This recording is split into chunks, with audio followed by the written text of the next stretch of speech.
Good morning to everyone. This is Pranesh from Mayura jewellery at Udumalpet. இன்றைக்கி நம்ம என்ன பார்க்க போகிறோம்னா சில்வர் வெசல்ஸை பற்றி பார்க்க போகிறோம். இந்த வெசல்ஸில் பார்த்துக்கிட்டிங்கன்னா உங்களுக்கு மொத்தம் 3 கிரேட் இருக்குது. அந்த 3 கிரேட் பார்த்துக்கிட்டிங்கன்னா ஒன்று ஹால்மார்க் ஐட்டம், இன்னொன்று வந்து நார்மல், இன்னொன்று வந்து உங்களுக்கு எந்த சிம்பிளுமே மென்ஷன் பண்ணியிருக்காது. இப்போ காமிக்கிறது வந்து ஹால்மார்க் ஐட்டம். இந்த ஹால்மார்க் ஐட்டம் பார்த்துக்கிட்டிங்கன்னா உங்களுக்கு இப்படி ஹால்மார்க் சீல் வந்திருக்கும்.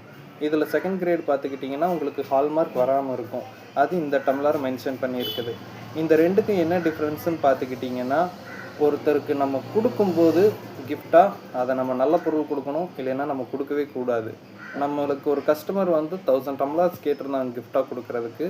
ப்ரைஸ் டிஃப்ரெண்ட் வந்துருக்கிறதால இன்னொரு இடத்துல பர்ச்சேஸ் பண்ணாங்க. அந்த டம்ளர் பார்த்துக்கிட்டிங்கன்னா அவங்க 3rd கிரேட் கொடுத்துட்டாங்க. அந்த கஸ்டமர்ஸ் ரிட்டன் கொண்டு வரும்போது பார்த்துக்கிட்டிங்கன்னா அவங்களுக்கு அது வெள்ளியே இல்லைங்கிற மாதிரி ஒரு எஃபெக்ட் வந்த உடனே அவங்களுக்கு கொடுத்தவங்க மேலே இருக்கிற மொத்த நம்பிக்கையும் உடஞ்சிருச்சு. அதனால் நம்மளுக்கு என்னென்னா, ஒரு ப்ரெசன்ட் கொடுக்கும்போது நீட்டாக கொடுங்க, இல்லைன்னா கொடுக்கவே வேணாம். எப்போ நீங்கள் வெசல்ஸ் எடுக்கிறதா இருந்தாலும் ஹால்மார்க் மட்டும் சூஸ் பண்ணுங்கள். அதுதான் நல்ல வெள்ளி. தேங்க்யூ.